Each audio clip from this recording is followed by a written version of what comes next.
Hello students. आज हम राजस्थान माध्यमिक शिक्षा बोर्ड अजमेर द्वारा 2014 में लिए गए केमिस्ट्री के पेपर को सॉल्व करेंगे। बच्चों, इससे पहले मैं आपको 2013 के केमिस्ट्री के पेपर को सॉल्व करा चुका हूं। मैं उस वीडियो का लिंक डिस्क्रिप्शन में डाल दूंगा। अगर आपको आवश्यकता हो तो आप वहां से उसे देख करके उन प्रश्नों को सॉल्व कर सकते हैं। चलिए तो आज शुरू करते हैं आज का वीडियो। देखिए बच्चों, सबसे पहला प्रश्न 2014 के केमिस्ट्री के पेपर में आया हुआ सबसे पहला प्रश्न है बच्चों, कोई धातु अपनी उच्चतम ऑक्सीकरण अवस्था केवल ऑक्साइड अथवा फ्लोराइड में ही क्यों प्रदर्शित करती है? ऑक्सीकरण अवस्था केवल ऑक्साइड अथवा फ्लोराइड में ही क्यों प्रदर्शित करती है? तो चैप्टर नंबर 8 का प्रश्न सॉरी बच्चों ये। तो यहाँ पर क्या होता है बच्चों, ये फ्लोरीन जो होता है और ऑक्सीजन जो होता है ये आवर्त सारणी में सर्वाधिक विद्युत ऋणी तत्व है। सर्वाधिक विद्युत ऋणी तत्व है। इनकी En का मान सबसे ज़्यादा होता है और इनका आकार छोटा होता है। इस कारण से कोई भी धातु अपनी उच्चतम ऑक्सीकरण अवस्था केवल ऑक्साइड और फ्लोराइड में ही प्रदर्शित करती है। सिंपल सा आंसर है बच्चों, छोटा आकार और विद्युत ऋणता का ज़्यादा होना। नेक्स्ट प्रश्न बच्चों, क्वेश्चन नंबर 2, आप एक पद में सोडियम एसीटेट को मेथेन में कैसे परिवर्तित करेंगे? तो बच्चों, सोडियम एसीटेट का सूत्र होता है CH3COO Na। ये आपका सोडियम एसीटेट है, 2 कार्बन का है बच्चों। इस 2 कार्बन के सोडियम एसीटेट को आपको चेंज करना है मेथेन में, जो कि 1 कार्बन का होता है। एक पद में, एक खास बात है इसके अंदर, एक पद में एक ही स्टेप में एक ही बार क्रिया करनी है आपको। तो आपको क्रिया करनी पड़ेगी बच्चों सोडा लाइम से। तो आप क्रिया करेंगे सोडा लाइम का सूत्र होता है बच्चों NaOH और CaO का मिश्रण। तो मैं NaOH को तो क्रिया कराऊंगा और CaO को तीर के जिनके ऊपर लिखूंगा। ऐसा करने पर क्या होगा बच्चों, यहाँ से इस प्रकार से देखो, ये वाला भाग ये Na2CO3, Na 2 बार है, Na 1 बार 2 बार और CO3 बाहर निकल जाएगा और CH4 बनेगा। तो आपका मेथेन उत्पाद प्राप्त हो जाएगा, बाहर निकलेगा बच्चों Na2CO3 बाहर निकलेगा और आपका मुख्य उत्पाद क्या प्राप्त हो जाएगा? आपको मेथेन प्राप्त हो जाएगा। इस प्रकार से आप एल्केन प्राप्त कर सकते हैं। थर्ड क्वेश्चन है बच्चों, आप फिनोल को बेंजीन में कैसे परिवर्तित करेंगे? देखो बच्चों, फिनोल का सूत्र होता है हमारा इस प्रकार से, बेंजीन के ऊपर OH। आप सीधे इसकी क्रिया जिंक चूर्ण से कर दें। जिंक चूर्ण से करने पर बच्चों ये जिंक जो है इस O के साथ बाहर निकल जाएगा, अर्थात ZnO बाहर निकल जाएगा। फिनोल का अपचयन हो जाएगा और फिनोल के अपचयन होने से हमें बेंजीन प्राप्त हो जाएगी। इस प्रकार से हम फिनोल से बेंजीन प्राप्त कर सकते हैं। क्वेश्चन नंबर 4 बच्चों, जब एथेनॉल की क्रिया सांद्र H2SO4 के साथ 413 केल्विन ताप पर कराई जाती है तब मुख्य उत्पाद क्या है ना बच्चों? देखो, ये पहली बात तो आपसे स्पष्ट कहा है बच्चों कि 413 केल्विन ताप एल्कोहल का निर्जलीकरण की भी क्रिया है और इसमें टेम्परेचर की बहुत महत्वपूर्ण वैल्यू होती है। जब तापमान 413 केल्विन होता है बच्चों, तो 413 केल्विन तापमान पर गर्म करने पर एल्कोहल में से जल का अणु बाहर निकलता है और हमें ईथर प्राप्त हो जाएगी C2H5O। नाम है इसका डाई एथिल ईथर। इसको हमको एथेनॉल को बच्चों दो अणु लेने पड़ेंगे। हम यूँ कह दें कि यहाँ पर एथेनॉल को आपको आधिक्य में लेना पड़ेगा, तब जाकर के अभिक्रिया होगी। एथेनॉल को आधिक्य में लेंगे और हमारा उत्पाद प्राप्त होगा डाई एथिल ईथर या ईथर बोल सकते हैं अपन। नेक्स्ट क्वेश्चन नंबर 5 है बच्चों, बेंजीन डाई एजोनियम क्लोराइड की फिनोल के साथ युग्मन अभिक्रिया। बेंजीन डाई एजोनियम क्लोराइड की फिनोल के साथ युग्मन अभिक्रिया जब क्या होता है बच्चों, बेंजीन डाई एजोनियम क्लोराइड इस प्रकार से लिख दो बच्चों, N ट्रिपल बॉन्ड N और ये Cl। बच्चों ये सूत्र है बेंजीन डाई एजोनियम क्लोराइड का। जब इसकी क्रिया इस N पर प्लस होता है, N पर माइनस होता है, सॉरी Cl पर माइनस होता है, इस पर Cl पर माइनस होता है। जब इसकी क्रिया आप फिनोल से करें, जब आप इसकी क्रिया फिनोल से करें तो फिनोल को इस प्रकार से लिख दे बच्चों अपन। ये मैंने क्या किया बच्चों, यहाँ पर फिनोल को भी मैंने इसी प्रकार से लिखा है। और इस फिनोल की पैरा स्थिति, ये फिनोल की जो पैरा स्थिति है ना, इस पैरा स्थिति से हाइड्रोजन निकलेगा और बेंजीन डाई एजोनियम क्लोराइड का Cl निकलेगा। अर्थात यहाँ से Cl और यहाँ से H निकलने से हमारा उत्पाद जो है एक संयुग्मन उत्पाद प्राप्त होगा, इस प्रकार से बेंजीन। अब यहाँ उत्पाद में N और N के बीच डबल बॉन्ड आएगा, सिंगल बॉन्ड, दोनों बेंजीन वाले अब इस प्रकार से जुड़ जाएगी और यहाँ पर आएगा OH। इसे बोलते हैं बच्चों पैरा हाइड्रोक्सी एजोबेंजीन, इसे बोलते हैं बच्चों पैरा हाइड्रोक्सी एजोबेंजीन। यह एक प्रकार का रंजक है, एक प्रकार का ऑरेंज डाई है, एक प्रकार की ऑरेंज डाई है। नेक्स्ट बच्चों अगला प्रश्न,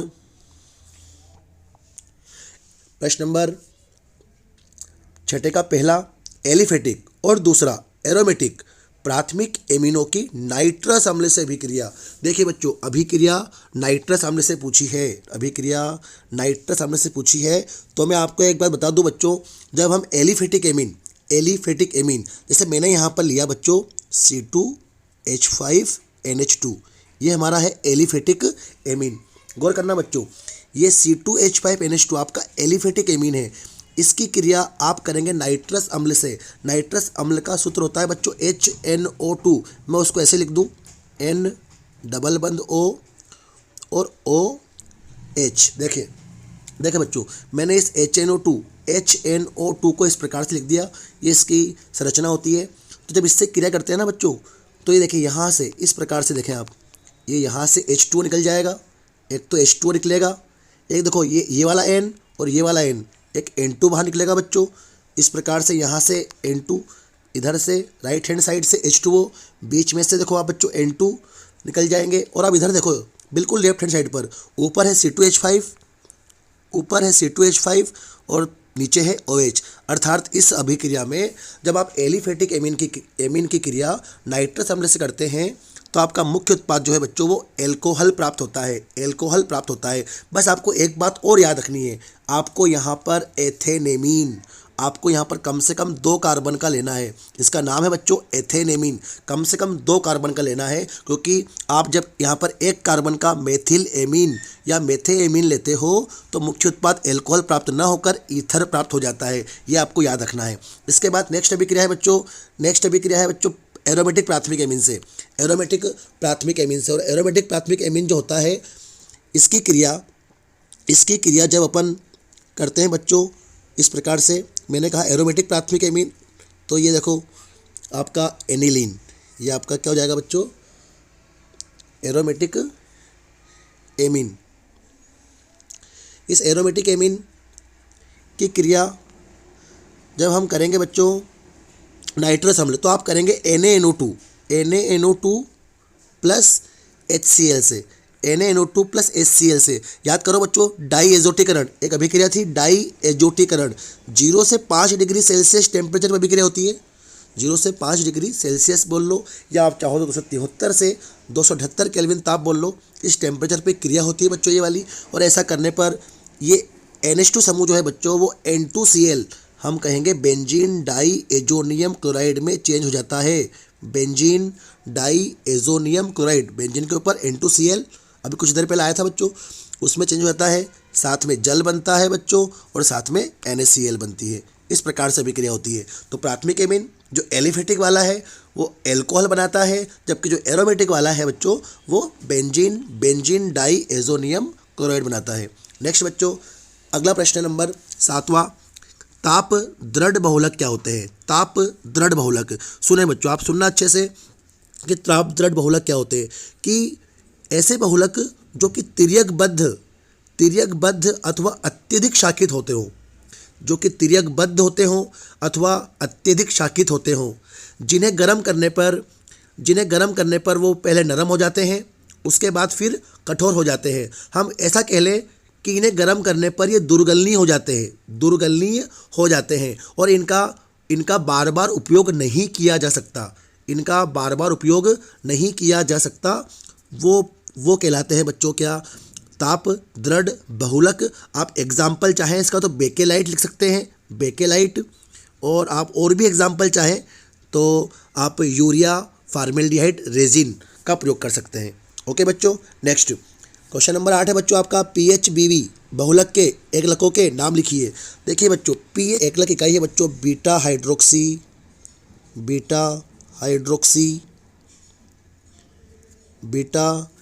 हाइड्रोक्सी ब्यूटायरिक अम्ल।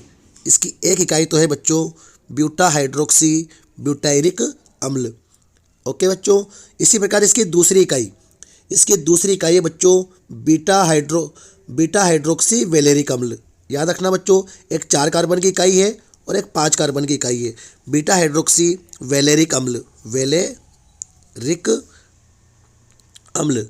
तो आपको PHBV जो है वो PHBV 2 इकाइयों से मिलकर बना हुआ है, बीटा हाइड्रोक्सी ब्यूटायरिक अम्ल और बीटा हाइड्रोक्सी वेलेरिक अम्ल। ओके बच्चों, आपसे केवल एकलक इकाइयों के नाम पूछे हैं, है ना, आपको उनके सूत्र नहीं पूछे हैं।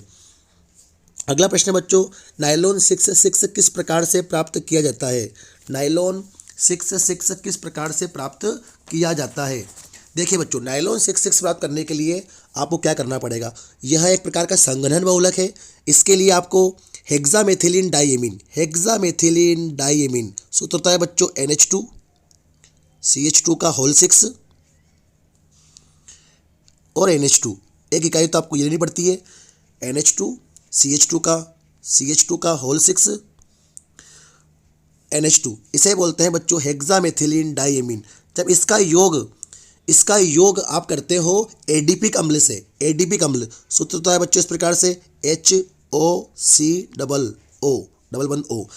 हो गया, बीच में 4 बार कार्बन आएंगे, CH2 का होल 4 और आगे आएगा वापस से COOH। इसको बोलते हैं बच्चों एडिपिक अम्ल। ये था आपका हेक्सामेथिलीन डाइएमीन। जब इन दोनों का आपस में संघनन बहुलकीकरण करते हैं, इसके भी आप N अणु लेते हैं, तो जल के N अणु बाहर निकलते हैं और जल के N अणु बाहर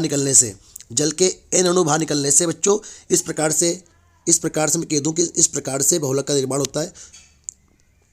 NH CH2 का होल 6 NH CO CH2 का होल 4 CH2 का होल 4 CO। इस प्रकार से यहाँ लगा दूँ मैं N। तो इस वाली इकाई में भी 6 कार्बन है और इस वाली इकाई में भी 6 कार्बन है, इसलिए बच्चों इसका नाम क्या होता है? नायलॉन 6 होता है। ओके बच्चों, नेक्स्ट प्रश्न बच्चों 10वां प्रश्न है आपका। वह रासायनिक अभिक्रिया लिखिए जिससे ग्लूकोज में कार्बोनिल समूह की उपस्थिति की पुष्टि होती है। देखो बहुत सारी अभिक्रियाएं बच्चों करने के लिए, तो आप HCN, सबसे सीधी अभिक्रिया इसके लिए है HCN हाइड्रोजन साइनाइड। आपको कार्बोनिल समूह की उपस्थिति का पता करना है और कार्बोनिल समूह की उपस्थिति के लिए आप क्या करेंगे? इस प्रकार से ग्लूकोज का सूत्र लिखेंगे CHOH का होल 4, नीचे आ जाएगा CH2OH। यह आपका ग्लूकोज का सूत्र है बच्चों। इसकी क्रिया आप कर दो HCN हाइड्रोजन साइनाइड और ऐसा करने पर साइनोहाइड्रिन प्राप्त होगा। साइनोहाइड्रिन, मैं कहूँगा ये H तो इस O पर जुड़ेगी और ये CN है ना, CN ये इस कार्बन पर जुड़ेगा, अर्थात इस प्रकार से उत्पाद बनेगा बच्चों। इस CH पर एक तरफ तो आएगा OH, एक तरफ आएगा CN, मतलब, और नीचे वाले समूह में कोई चेंजेस नहीं होगा, CHOH का होल 4 और नीचे आएगा क्या? CH2OH। इसे बोलते हैं बच्चों ग्लूकोज साइनोहाइड्रिन, जो कि ग्लूकोज में उपस्थित ये जो कार्बोनिल समूह है, इस कार्बोनिल समूह की उपस्थिति को प्रदर्शित करती है। ठीक है बच्चों, आप चाहे तो हाइड्रोक्सिल एमीन से भी क्रिया कर सकते हैं। नेक्स्ट प्रश्न नंबर 11 है बच्चों, विटामिन A, B, C और D को जल तथा वसा में विलेयता के आधार पर वर्गीकृत कर उनकी तुलना कीजिए। देखिए बच्चों, क्या करना है? सबसे पहले आप देखो जल में कौन विलेय है और वसा में, वसा बोल दो आप, तेल बोल दो, कोई दिक्कत नहीं है, वसा ही बोल सकते हो और तेल भी बोल सकते हैं। बच्चों जल में होता है विलेय कौन? B और C, 2 ही विटामिन है जो कि जल में विलय होते हैं, बी और सी। आप इसको ऐसे याद रख लें कि बी और सी जल में विलय होते हैं, और बी और सी के अलावा जितने भी है, जैसे यहाँ तो उसने केवल ए और केवल डी ही पूछा है आपसे, चाहे ए हो डी हो, नहीं तो ई पूछा हो के, ए ई के और विटामिन होते हैं, वो सब क्या होते हैं बच्चों, वसा में या तेल में विलय होते हैं। अभी आप एडी याद रख लें यहाँ पर। अब तुलना पूछिए बच्चों, आपसे तुलना पूछिए तो मैं बी और सी की तुलना करूँ बच्चों कि ये जो विटामिन है बी और सी तो बच्चों की ये शरीर में संचित नहीं रहते, शरीर में संचित नहीं रहते। जबकि हम ए डी की बात करें, जो वसा में विलय विटामिन है, इनकी बात करें तो ये बच्चों ये यकृत तथा एडिपोज में संग्रहित रहते हैं। यकृत और एडिपोज में क्या रहते हैं, संग्रहित रह सकते हैं। तो तुलना हो गई बच्चों, इनको शरीर में संचित नहीं किया जा सकता बी और सी को, लेकिन ए डी ई जो कि वसा में विलय है, इनको यकृत और एडिपोज में संग्रहित या संचित किया जा सकता है। ओके बच्चों, नेक्स्ट अगला प्रश्न आता है बच्चों, प्रश्न नंबर 12। मोनोसेकेराइड क्या होते हैं? मोनोसेकेराइड क्या होते हैं बच्चों? हम ये कहेंगे वे कार्बोहाइड्रेट जिनका जल अपघटन नहीं होता, जिनका क्या नहीं होता, जल अपघटन, जिनका जल अपघटन नहीं होता, जिनका जल अपघटन नहीं होता वो कहलाते हैं मोनोसेकेराइड बच्चों। और मोनोसेकेराइड का सूत्र होता है, आप इस प्रकार से सामान्य सूत्र इसका CnH2nOn लिख सकते हैं। यहाँ पर ये आपके मोनोसेकेराइड का सामान्य सूत्र है, और इस N की वैल्यू बच्चों कम से कम 3 और मैक्सिमम 7, लगभग 3 से 7 इसकी वैल्यू होती है। कम से कम 3 कार्बन होंगे, मैक्सिमम कितने कार्बन होंगे, 7 कार्बन होंगे। आप एग्जाम्पल की बात करें तो ग्लूकोज और राइबोज इसके एग्जाम्पल है। ग्लूकोज 6 कार्बन का है, राइबोज 5 कार्बन का है। फिर देखिए बच्चों अगली अभिक्रिया नंबर 13, हाफमान ब्रोमेमाइड अभिक्रिया। अब ब्रोमेमाइड आ जाए, हाफमान हाइपोब्रोमाइड आ जाए, एक ही बात है बच्चों। इन अभिक्रियाओं में क्या होता है, जो आपका एमाइड है, एमाइड सूत्र होता है एमाइड का RC+O NH2, ये आपका एमाइड है बच्चों। आप यहाँ पर 1 कार्बन 2 कार्बन आपकी इच्छा अनुसार ले सकते हैं। एमाइड है, एमाइड का आईयूपीएसी नाम होता है एल्केन एमाइड। इसकी क्रिया जब आप Br2 से करते हैं और साथ में आप जलीय या एल्कोहलिक KOH लेते हैं, या तो आप जलीय ले लें कोई दिक्कत नहीं है, और आप एल्कोहलिक ले लें कोई दिक्कत नहीं है। जलीय या एल्कोहलिक KOH, आप KOH के स्थान पर बच्चों NaOH का प्रयोग भी कर सकते हैं। ऐसा करने पर हमें 1 कार्बन कम एमीन प्राप्त होगा, अर्थात इस एमाइड में से ये CO समूह बाहर निकल जाएगा, इस एमाइड में से ये CO समूह बाहर निकल जाएगा, और हमें RNH2, हम जितने कार्बन का एमाइड लेंगे बच्चों उससे कम कार्बन का एमीन प्राप्त होता है, उससे कम कार्बन का एमीन प्राप्त होता है। साथ में सह उत्पाद के रूप में KBr प्राप्त होगा, साथ में K2CO3 प्राप्त होगा, और साथ में जल प्राप्त होगा। ये अभिक्रिया होती है बच्चों इसके अंदर। ओके बच्चों, नेक्स्ट अगला प्रश्न बच्चों, प्रश्न नंबर 14। क्या होता है जब 1 डिग्री मतलब प्राथमिक व 2 डिग्री मतलब द्वितीयक पृथक एल्कोहलों का निर्जल क्रोमियम ट्राईऑक्साइड मतलब CrO3, आप CrO3 बोल सकते हैं, आप चाहे तो इसको क्रोमिक एनहाइड्राइड भी कह सकते हैं, क्रोमिक एनहाइड्राइड भी इसे कह सकते हैं। इसके द्वारा इसका ऑक्सीकरण किया जाए। तो बच्चों बता दूं, ये एक प्रकार का दुर्बल ऑक्सीकारक है, ये मैं 1 डिग्री एल्कोहल का एग्जाम्पल लिया। ये प्राथमिक एल्कोहल है आपका, एथेनॉल। जब एथेनॉल का ऑक्सीकरण आप इस CrO3 की उपस्थिति में करेंगे, जो कि एक दुर्बल ऑक्सीकारक है, तो आपको प्राप्त होगा एल्डिहाइड। एल्कोहल के ऑक्सीकरण पर बच्चों CH3CHO प्राप्त होगा, और जल का अणु बाहर निकल जाएगा, आपको CH3CHO एसीटेल्डिहाइड प्राप्त होगा। इसी प्रकार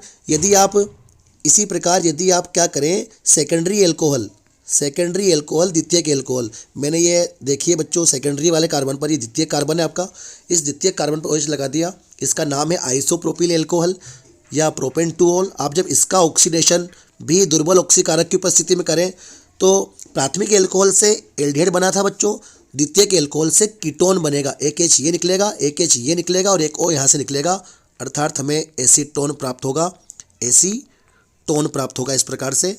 और साथ में क्या प्राप्त होगा, जल का अणु प्राप्त होगा। बस इनका आगे ऑक्सीकरण नहीं होता, केवल एल्डिहाइड और केवल कीटोन प्राप्त होते हैं। 1 डिग्री एल्कोहल से एल्डिहाइड बनेगा, 2 डिग्री एल्कोहल से कीटोन बनेगा।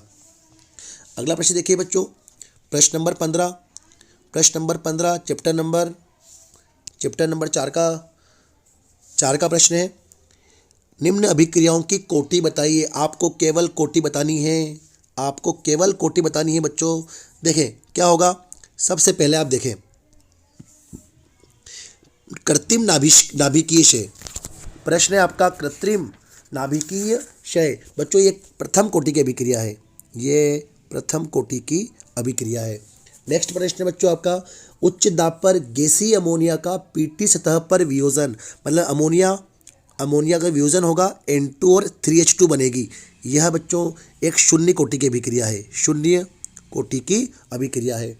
एथीन का हाइड्रोजनन, मतलब एथीन का हाइड्रोजनीकरण जिससे एथेन बनती है, यह बच्चों प्रथम कोटि की अभिक्रिया है। और N2O5 का अपघटन बच्चों यह भी प्रथम कोटि की अभिक्रिया है। केवल यह अभिक्रिया जो है आपकी ब वाली ये शून्य कोटि की है, बाकी तीनों अभिक्रिया आपकी प्रथम कोटि की अभिक्रिया है। क्वेश्चन नंबर 16 है बच्चों। क्वेश्चन नंबर 16 के अंदर आपके 2 प्रश्न हैं यहाँ पर। सिल्वर परमाणु की मूल अवस्था में पूर्ण पूरित या पूर्ण भरित डी कक्षक 4D10 है, फिर भी यह एक संक्रमण तत्व है, कैसे? देखिए बच्चों प्रश्न यहाँ पर है कि इसके अंदर तो 4D10 भरा हुआ है, और हम जब संक्रमण तत्व की परिभाषा बोलते हैं तो संक्रमण तत्व वे डी ब्लॉक के तत्व होते हैं, जिनमें डी उपकोष क्या हो, रिक्त हो। तो बच्चों ये इसकी मूल अवस्था की बात है, लेकिन यह अपनी Ag+2 अवस्था में, कौन सी अवस्था में बच्चों, Ag+2 अवस्था में इसके 5s में से एक इलेक्ट्रॉन निकल जाता है, 5s में से एक इलेक्ट्रॉन निकल जाता है, और 4d में से भी एक इलेक्ट्रॉन निकल जाता है, जिससे इसके 4d में 9 हो जाते हैं। गौर करें बच्चों कि इसकी Ag+2 अवस्था में, सिल्वर की उत्तेजित अवस्था में +2 अवस्था में इसके 5s से भी एक इलेक्ट्रॉन निकल जाता है और 5d से भी एक इलेक्ट्रॉन निकल जाता है, अर्थात इसके 4d में D9 विन्यास है, अर्थात एक इलेक्ट्रॉन का स्थान खाली है। इस कारण से यह क्या होता है, एक संक्रमण तत्व होता है, क्योंकि इसकी उत्तेजित अवस्था में डी उपकोष रिक्त है। नेक्स्ट प्रश्न बच्चों, प्रश्न नंबर ब, एक्टिनाइड संकुचन। जिस प्रकार से लेंथेनाइड संकुचन होता है बच्चों, उसी प्रकार से क्या होता है, एक्टिनाइड संकुचन होता है। आप सुन लीजिए परिभाषा कि जब हम एक्टिनाइड श्रेणी में जब F ब्लॉक तत्वों की बात करें अपन बच्चों, जब हम F ब्लॉक तत्वों की बात करें, इस F ब्लॉक तत्वों की एक्टिनाइड श्रेणी में, जो कि थोरियम 90 से लेकर लोरेंशियम 103 तक होती है, इस श्रेणी में जब आप लेफ्ट टू राइट चलते हैं, बाएं से दाएं चलते हैं बच्चों, तो बाएं से दाएं चलने पर बच्चों परमाणु क्रमांक बढ़ता है, और परमाणु क्रमांक बढ़ता है तो नाभिक में प्रोटॉन की संख्या भी बढ़ती है और इलेक्ट्रॉन की संख्या भी बढ़ती है। नाभिक में तो प्रोटॉन की संख्या बढ़ती है बच्चों, और नाभिक में जब प्रोटॉन की संख्या बढ़ती है तो वह नाभिकीय आवेश, प्रभावी नाभिकीय आवेश Z इफेक्टिव उत्पन्न करता है, जबकि इलेक्ट्रॉन की संख्या 2 कोश भीतर मैं कहूँगा 5F उपकोष में बढ़ती है, और 5F उपकोष के परिरक्षण प्रभाव, शील्डिंग इफेक्ट का मान बहुत कम होता है, बहुत दुर्बल होता है। तो चूंकि 5F के शील्डिंग इफेक्ट का मान बहुत कम होता है, तो एक्टिनाइड श्रेणी में एकमात्र प्रभाव जो इफेक्टिव है, प्रभावी है, वो कौन सा है, प्रभावी नाभिकीय आवेश, जिसके कारण बाएं से दाएं चलने पर तत्वों के आकार में कमी आ जाती है, इसलिए इसे बोलते हैं एक्टिनाइड संकुचन प्रभाव। ओके बच्चों, याद रखना 5F का दुर्बल परिरक्षण प्रभाव, ये इसका मेन कारण है। देखिए बच्चों अगला प्रश्न नंबर 16 हो चुका है आपका। प्रश्न नंबर 17 देखें अब। प्रश्न नंबर 17, निम्नलिखित अभिक्रियाओं से प्राप्त उत्पादों का अनुमान लगाइए। आपको इन अभिक्रियाओं में बनने वाले उत्पाद की बात करनी है। ओके बच्चों, यहाँ देखिए आप AgCN। आपको याद रखना है, जब आप एल्किल हैलाइड की क्रिया सिल्वर साइनाइड से करते हैं तो सिल्वर साइनाइड सहसंयोजक होता है, और चूंकि यह सहसंयोजक होता है इस कारण से प्रतिस्थापन अभिक्रिया होती है। यहाँ से Br बाहर निकलता है, यहाँ से Br बाहर निकलता है Ag के साथ, मैं कहूँगा AgBr बाहर निकलता है, और Br के स्थान पर नाइट्रोजन कार्बन पर अटैक करता है। इस प्रकार से नाइट्रोजन कार्बन पर अटैक करता है, NC क्या बनता है इधर, NC है ना। ब्रोमीन के स्थान पर NC आकर जुड़ता है, इसको बोलते हैं बच्चों एथिल आइसोसाइनाइड। ठीक है बच्चों। नेक्स्ट अगला है बच्चों KNO2 पोटेशियम नाइट्रेट। और जब आप पोटेशियम नाइट्राइट से क्रिया करते हैं तो ऐसा करने पर यहाँ से Br के साथ K बाहर निकल जाएगा, यह भी एक प्रकार की प्रतिस्थापन अभिक्रिया है। Br के साथ K बाहर निकल जाएगा और Br के स्थान पर इस प्रकार से अभिक्रिया होगी बच्चों, उत्पाद बनेगा। मैं राइट उत्पाद बना रहा हूँ यहाँ पर, CH3CH2O N डबल बंध O, इसे बोलते हैं एथिल, इसको बोलते हैं बच्चों नाइट्राइट, इसको बोलते हैं नाइट्राइट। इस समूह को बोलते हैं क्या, नाइट्राइट। आपको इसको ऐसे ही लिखना है, ये एथिल और ये नाइट्राइट। जब आप KNO2 से क्रिया करते हैं तो एथिल नाइट्राइट बनता है। हाँ, अगर आपने यहाँ पर KNO2 के स्थान पर AgNO2 लिया होता बच्चों, AgNO2, तो फिर नाइट्रोएथेन बनता, नाइट्रोएथेन। ओके बच्चों, चलो नेक्स्ट प्रश्न नंबर स है बच्चों, क्लोरोबेंजीन दिख रही है आपको, यहाँ पर क्लोरोबेंजीन है। क्लोरोबेंजीन की क्रिया Na से शुष्क स्तर की उपस्थिति में की हुई है बच्चों। याद करो, फिटिंग अभिक्रिया है बच्चों, फिटिंग। कौन सी अभिक्रिया है ये, फिटिंग अभिक्रिया का एग्जाम्पल है, फिटिंग अभिक्रिया का एग्जाम्पल है बच्चों। ये क्लोरोबेंजीन 2 बार लेंगे, सोडियम को भी 2 बार लेंगे। ऐसा करने पर 2 बार NaCl बाहर निकलेगा बच्चों, और 2 बार NaCl के बाहर निकलने से ये दोनों बेंजीन वाले जो हैं इस प्रकार से आपस में जुड़ जाएगी, उत्पाद बनेगा बाईफेनिल। इस अभिक्रिया को अपन फिटिंग अभिक्रिया बोलते हैं। फिर देखिए बच्चों CH3I की क्रिया, CH3I मेथिल आयोडाइड है आपका, मेथिल आयोडाइड की क्रिया मैग्नीशियम से शुष्क स्तर की उपस्थिति में की है। ग्रिग्नियर अभिकर्मक बनेगा बच्चों, ग्रिग्नियर अभिकर्मक CH3Mgi। ये जो Mg है ये CH3 और I के बीच में आ जाएगा। इस प्रकार से आपका मेथिल मैग्नीशियम आयोडाइड जो कि एक ग्रिग्नियर अभिकर्मक है वो प्राप्त होगा। नेक्स्ट बच्चों क्वेश्चन नंबर 18, धातुओं के शुद्धिकरण में उप सह संयोजक यौगिकों का अनुप्रयोग एक उदाहरण द्वारा समझाइए। वैसे तो हम कई सारे एग्जाम्पल कर सकते हैं बच्चों, हम चाहें तो सिल्वर के शुद्धिकरण का एग्जाम्पल ले सकते हैं, हम चाहें तो गोल्ड Au के शुद्धिकरण का एग्जाम्पल ले सकते हैं साइनाइड आयन के द्वारा। हम चैप्टर 6 में ये अभिक्रिया पढ़ के आए थे, पर मैं आपको बिल्कुल सीधी अभिक्रिया बता दूं, आप डायरेक्ट इसके अंदर मांड प्रक्रम कर दें, निकिल के शोधन का मांड प्रक्रम कर दें कि जब निकिल की क्रिया कार्बन मोनोऑक्साइड से करेंगे, अपन गर्म करेंगे, तो सबसे पहले तो आपको निकिल टेट्रा कार्बोनिल प्राप्त होगा। और बच्चों इसको और अधिक उच्च ताप पर गर्म करेंगे, तो आपको निकिल धातु शुद्ध अवस्था प्राप्त हो जाएगी और वापस से कार्बन मोनोऑक्साइड या कार्बोनिल समूह मुक्त हो जाएगा। तो यहाँ हमने क्या किया, इस उप सह संयोजक यौगिक के निर्माण के द्वारा हमने शुद्ध धातु प्राप्त कर ली है। निकल के शोधन की मांड या मंड प्रक्रम कहलाता है बच्चों ये। नेक्स्ट क्वेश्चन नंबर 18वें का ब प्रश्न है बच्चों, उप सह संयोजन यौगिक। यहाँ पर 2 समन्वय मंडल है बच्चों, 2 समन्वय मंडल, तो आगे वाला प्लस का होगा, पीछे वाला माइनस का होगा।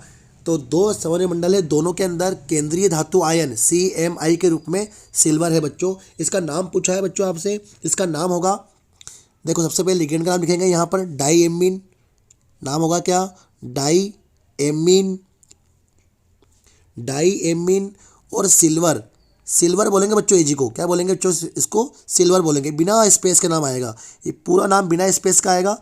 और इसके जस्ट बाद कोष्टक में रोमन संख्या में फर्स्ट लिखेंगे, क्योंकि सिल्वर की OS का मान यहाँ फर्स्ट है। इसके ठीक बाद इस पीछे वाली समन्वय सत्ता जो कि ऋणात्मक वाली है, इसका नाम लिखेंगे। इसके अंदर पहले साइनो, हम कहेंगे डाई साइनो। और अब चूंकि पीछे वाला बच्चों ऋणात्मक समन्वय मंडल है, ऋणात्मक समन्वय मंडल में जो CMI होता है, उस CMI के नाम के अंत में 8 लगाते हैं, 8। तो फिर इसको अर्जेंटेट बोलेंगे बच्चों। क्या बोलेंगे? इसको अर्जेंटेट बोलेंगे। और फिर इस नाम को भी बिना स्पेस के लिखेंगे और इसके कोष्टक में भी अपन फर्स्ट लिखेंगे, क्योंकि यहाँ पर भी सिल्वर की OS का मान, ऑक्सीकरण अवस्था का मान +1 है। ओके बच्चों, नेक्स्ट अगला प्रश्न देखिए बच्चों, क्वेश्चन नंबर 19। द्विलवण तथा संकुल लवण में अंतर समझाते हुए प्रत्येक का एक एक उदाहरण दीजिए। देखिए बच्चों, सबसे पहली बात द्विलवण, मैं आपको एग्जाम्पल पहले बता देता हूँ। सबसे सिंपल एग्जाम्पल है बच्चों KCl.MgCl2.6H2O। आप और भी एग्जाम्पल ले सकते हैं।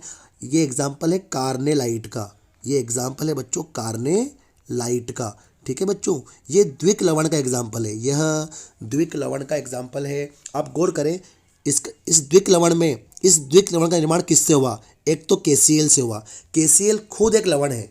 एक MgCl2 से हुआ। MgCl2 खुद एक लवण है, अर्थात इस द्विक लवण का निर्माण 2 लवण से हुआ है। अतः जब इस द्विक लवण को आप जल में आयनित करते हैं, तो पहले तो यह अपने अपने सरल लवण में टूट जाता है, और उसके बाद वो सरल लवण भी पूर्णतः अपने आयनों में K+, Cl-, Mg+2, Cl- पूर्णतः अपने आयनों में टूट जाता है।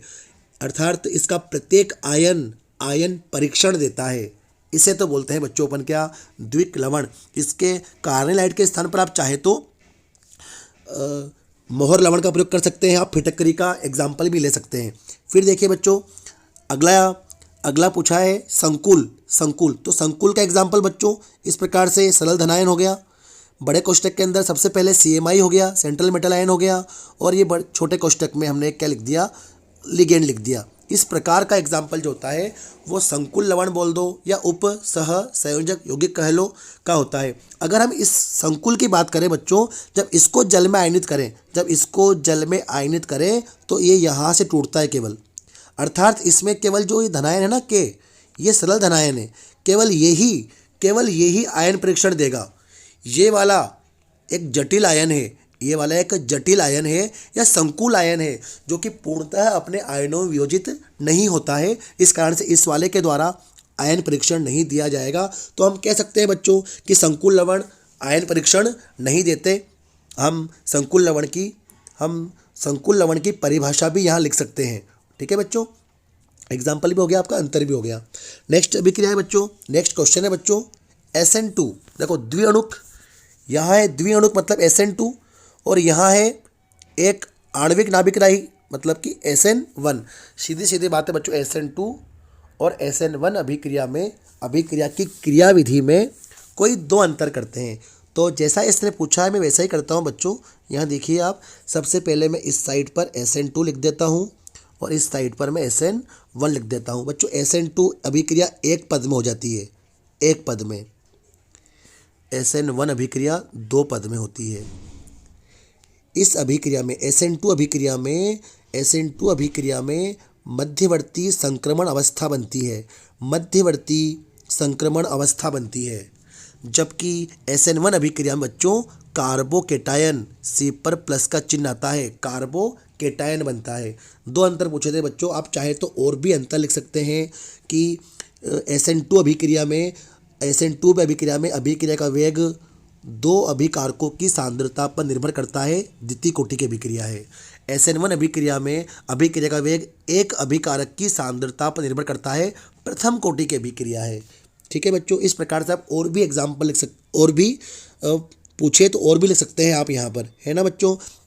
SN2 अभिक्रिया में आप चाहे तो लिख सकते हैं कि नाभिक स्नेही प्रबल होना चाहिए, जबकि SN1 अभिक्रिया में नाभिक स्नेही चाहे प्रबल हो चाहे दुर्बल हो, उसका कोई इतना विशेष रोल नहीं होता। ओके बच्चों, मैंने 2 के स्थान पर आपको 4 एग्जाम्पल बताया, अंतर बता दिए बच्चों। नेक्स्ट प्रश्न नंबर 21वां है बच्चों, एल्यूमिनियम के निष्कर्षण के लिए विद्युत अपघटनी सेल का नामांकित चित्र बनाइए। विद्युत अपघटनी सेल का नामांकित चित्र बनाइए एवं इसमें होने वाली संपूर्ण अभिक्रिया लिखिए। देखिए बच्चों, इस प्रकार से चित्र होता है बच्चों। ये इस विधि को अपन हॉल हेराल्ट प्रक्रम भी कहते हैं। इस विधि को अपन हॉल हेराल्ट प्रक्रम भी कहते हैं बच्चों। इस प्रकार से इसमें देखिए आप, इस प्रकार से एक पात्र होता है स्टील का। ये स्टील का एक पात्र होता है। इस पात्र में ये ऊपर से देखो आप, ये ऊपर से कार्बन के एनोड लटके हुए हैं, कार्बन के एनोड लटके हुए हैं, जबकि ये कार्बन से अंदर, ये अंदर कार्बन से इसको क्या किया हुआ है बच्चों, लेपा हुआ है।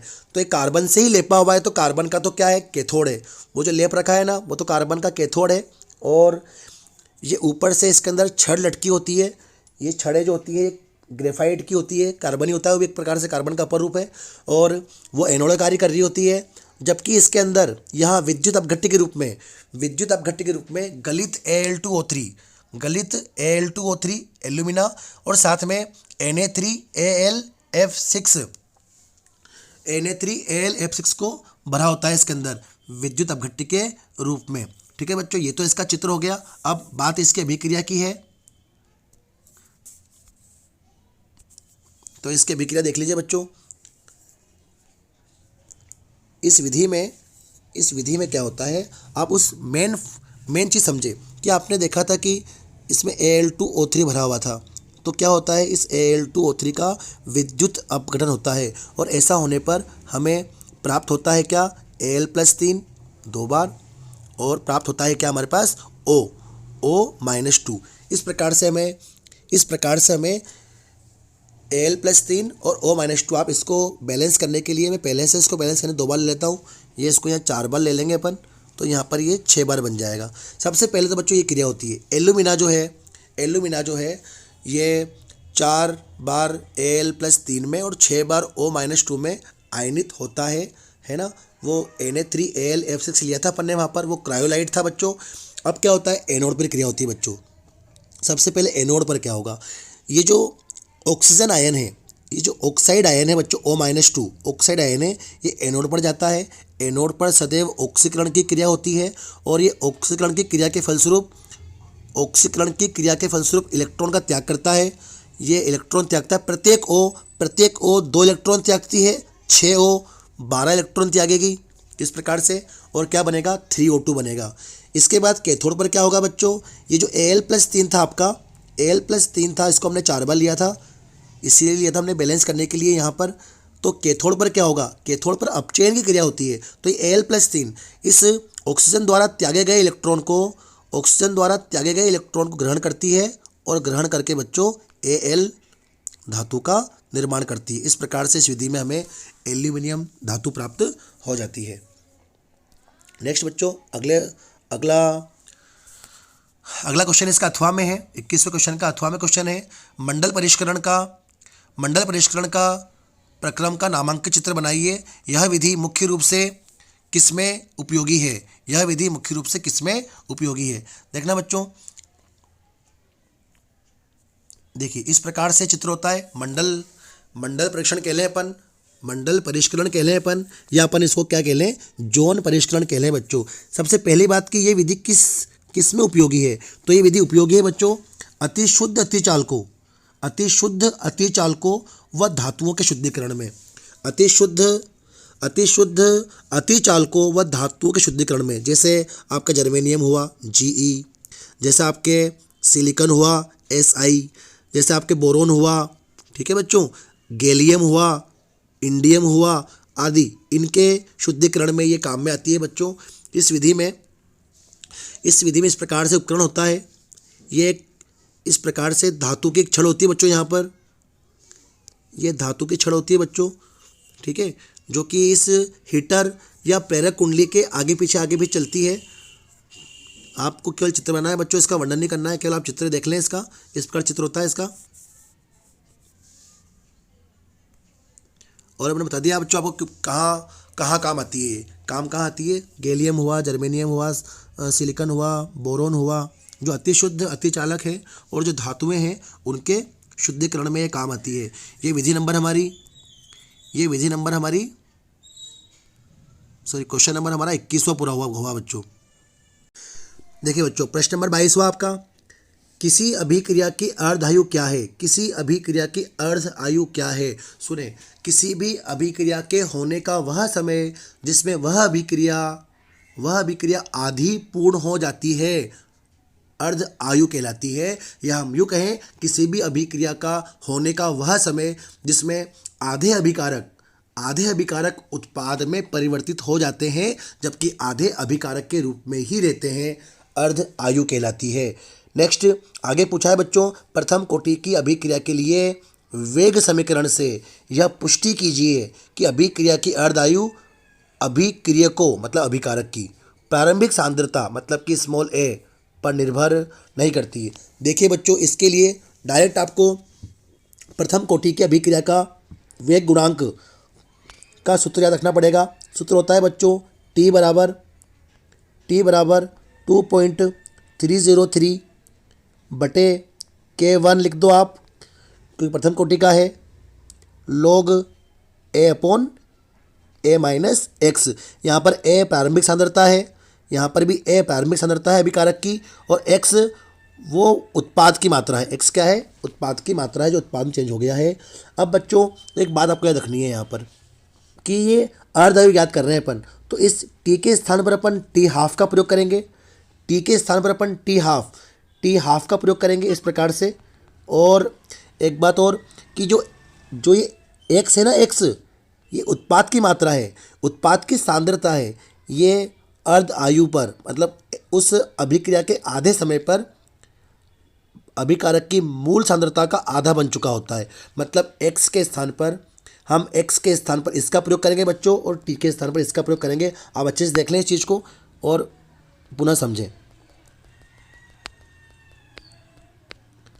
तो हम क्या करेंगे बच्चों, इस k को तो हम इधर ले आएंगे, k को इधर ले आएंगे, सॉरी t को तो ही रहने देंगे अपन, इस t को t हाफ बोलेंगे अपन, t को क्या बोलेंगे? t हाफ बराबर 2.303 बटे K1 log बेस 10। a के स्थान पर a रहने देंगे, a के स्थान पर a रहने देंगे, पर x के स्थान पर क्या लिखेंगे? a बटा 2। आप यहाँ फोकस करें बच्चों, ऊपर a है और नीचे a में से आधा a कम किया तो नीचे कितना बचेगा? आधा a। तो ऊपर पूरा a है, नीचे आधा a है, पूरे में आधे का भाग दिया 2 आएगा। जब इस पूरे को आप सोल्व करोगे ना बच्चों, यहाँ पर कितना आएगा? 2, मतलब log 2। और बच्चों log 2 की वैल्यू होती है 0.3010, 0.3010। और जब उस 0.3010 का मल्टीप्लाई गुणा आप 2.303 से करोगे तो आपका आंसर आएगा बच्चों t half is equal to 0.693 बटे K1। आप देखो बच्चों, इस वाली इक्वेशन देखो, ये प्रथम कोटि की अभिक्रिया के लिए अर्ध आयुकाल ज्ञात करने का व्यंजक है। इस सूत्र में कहीं पर भी स्मॉल a नहीं आया। यहाँ पर नीचे k है जो कि वेग गुणांक का सूत्र है, ये अर्ध आयुकाल है और ऊपर एक संख्या है। मतलब अर्ध आयुकाल, प्रथम कोटि का अर्ध आयुकाल अभिकारक की प्रारंभिक सांद्रता पर निर्भर नहीं करता। ओके बच्चों, नेक्स्ट क्वेश्चन नंबर 23वां। क्वेश्चन नंबर 23वां है जो हम कॉपर सल्फेट के विलयन में लोहे के पात्र में भंडारण कर सकते हैं।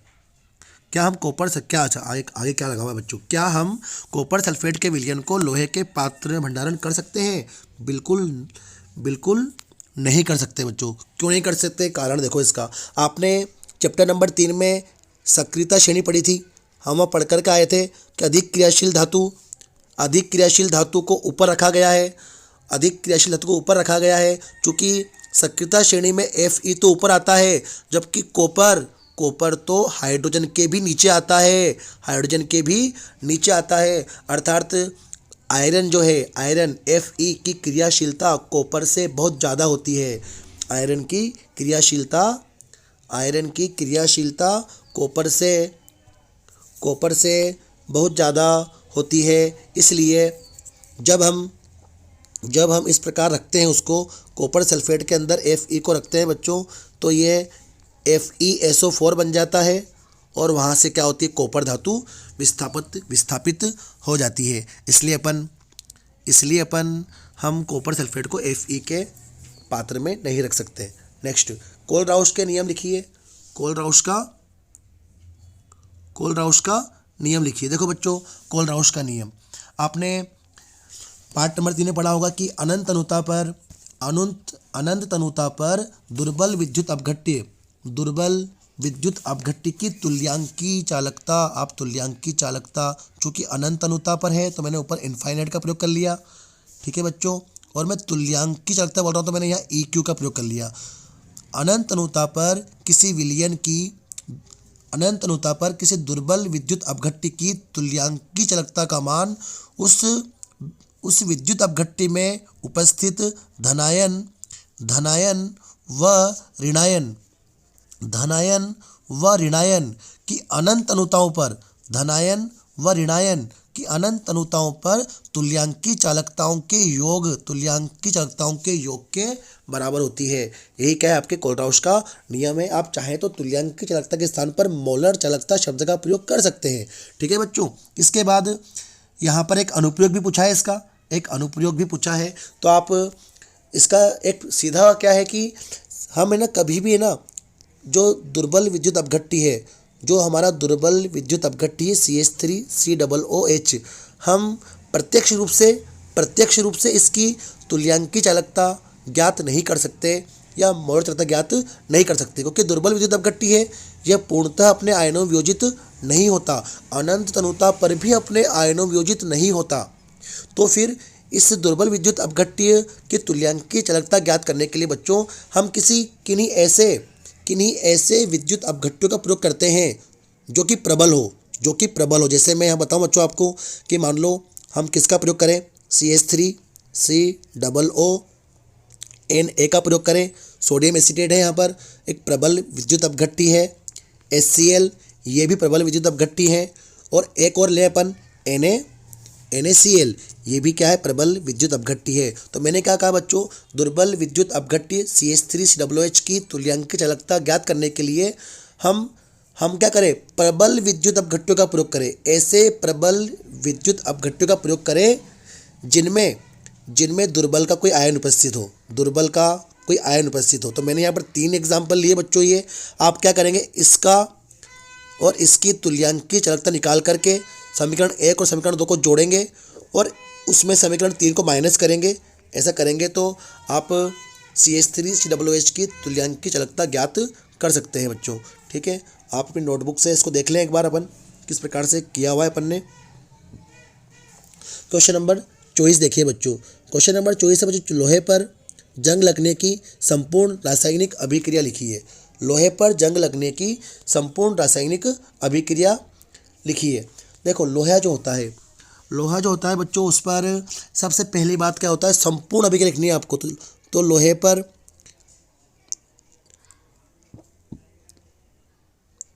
H2O, जब लोहे पर H2O लोहे पर H2O पानी आता है और कार्बन डाइऑक्साइड आती है, गैस कार्बन डाइऑक्साइड आती है बच्चों, तो ये मिलकर के H2CO3 बनाते हैं। H2CO3 जो क्या है, कार्बोनिक अम्ल है। ये कार्बोनिक अम्ल एक प्रकार से विद्युत अपघट्य का कार्य करता है। फिर ये कार्बोनिक अम्ल बच्चों क्या होता है, ये अपने आयनों में टूटता है। ये कार्बोनिक अम्ल अपने आयनों में टूटता है और अपने आयनों में टूट करके H+ और CO3- का निर्माण करता है। इसके बाद बच्चों अब मैं आपको एनोड पर क्रिया बताऊंगा। सबसे पहले एनोड पर क्या होगा, जो आपका आयरन है, जो आपका लोहा है, शुद्ध लोहा, ये Fe जो होता है, ये Fe इलेक्ट्रॉन का त्याग करता है, 2 इलेक्ट्रॉन त्यागता है और ऑक्सीकरण की क्रिया प्रदर्शित करता है।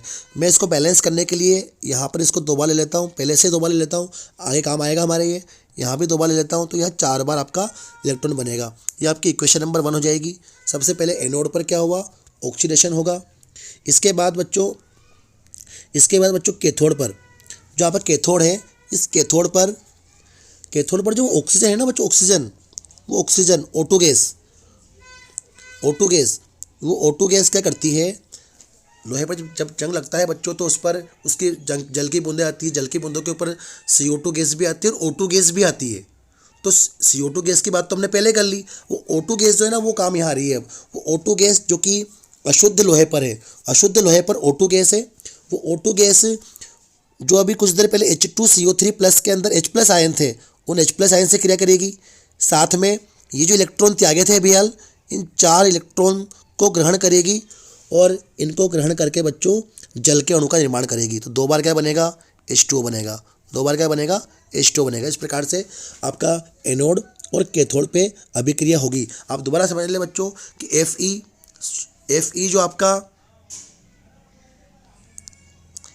जो आपका है ये शुद्ध लोहा है जो कि एनोड के समान कार्य करता है। यह इलेक्ट्रॉन का त्याग करता है, ऑक्सीकरण की क्रिया प्रदर्शित करता है, 4 इलेक्ट्रॉन का त्याग करता है। जबकि कैथोड पर वो जल और CO2 जिस जगह पर आई थी लोहे के अंदर वो जगह अशुद्ध हो गई थी। अशुद्ध लोहा जो होता है वो कैथोड के समान कार्य करता है।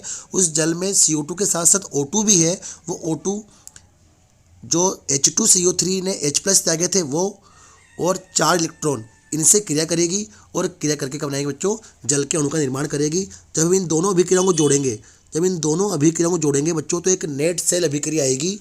एक नेट सेल अभिक्रिया आएगी। 4 इलेक्ट्रॉन से हमारे 4 इलेक्ट्रॉन कट जाएंगे। हम इस प्रकार लिखेंगे रिएक्शन को, नेट सेल रिएक्शन को, 2 बार Fe प्लस O2 प्लस 4 बार H प्लस, ये मिलकर के बनाएंगे बच्चों 2 बार Fe प्लस 2 और 2 बार H2O, 2 बार बनाएंगे बच्चों क्या, H2O।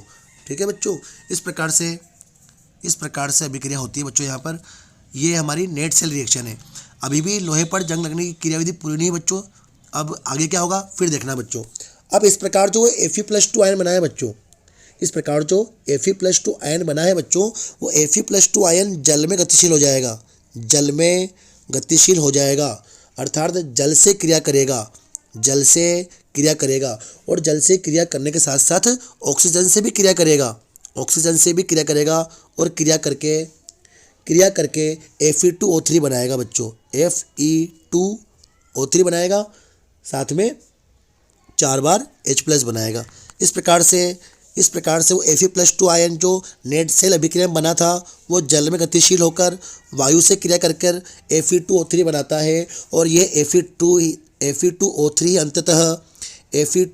ही अंततः जल योजित होकर मैंने डॉट लगा करके XH2 लगा दिया।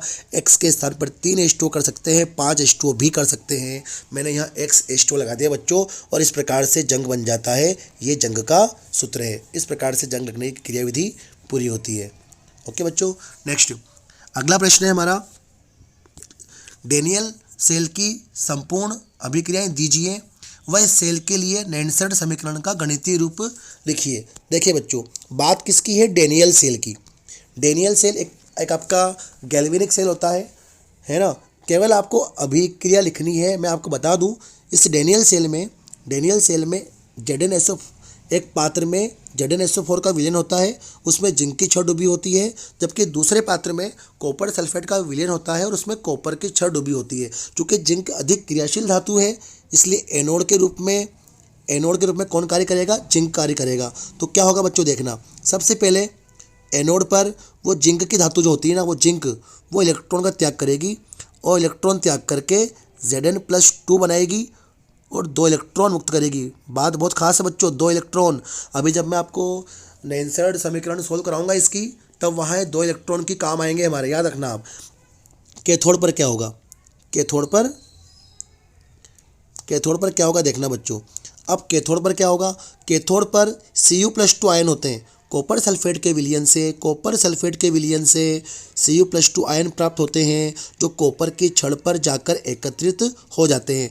ये Cu+2 आयन उन 2 इलेक्ट्रॉनों को, एनोड द्वारा त्यागे गए 2 इलेक्ट्रॉन को ग्रहण करती है और ग्रहण करके कॉपर का निर्माण करती है। तो एनोड पर ऑक्सीकरण हुआ, कैथोड पर अपचयन हुआ। इसकी नेट सेल इक्वेशन की बात करें, नेट सेल अभिक्रिया की बात करें बच्चों, तो 2 इलेक्ट्रॉन से 2 इलेक्ट्रॉन कट जाएंगे। हमें प्राप्त होगा क्या, जिंक प्लस Cu+2, तीर का चिन्ह Zn+2 और साथ में प्राप्त होगा आपका Cu।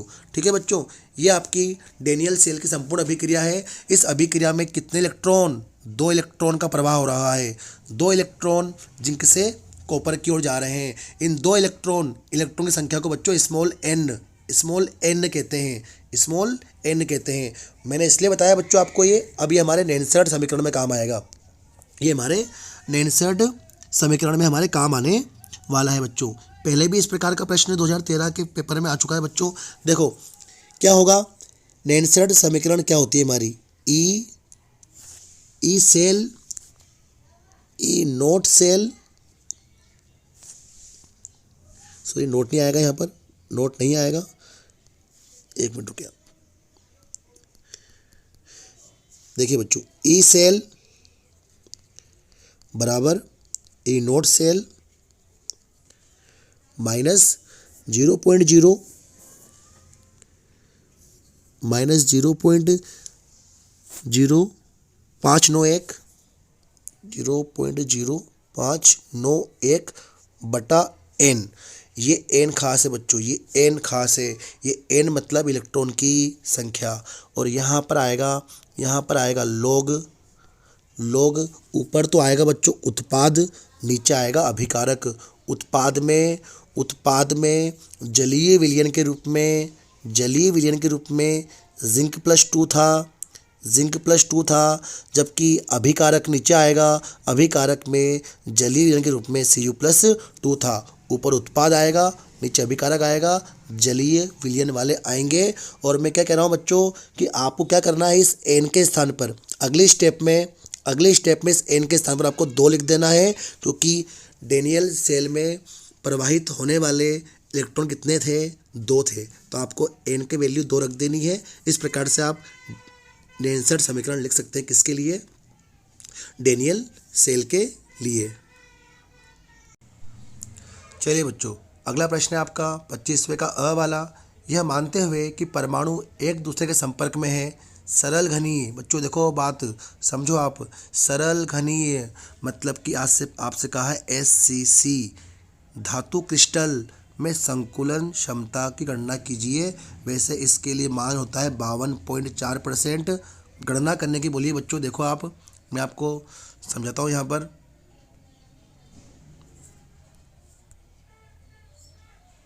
देखिए हम इसी गणना इस प्रकार से करेंगे बच्चों कि मैंने इस प्रकार से एक सरल घनीय एकक कोष्ठक का चित्र बनाया है बच्चों। देखिए आप, सरल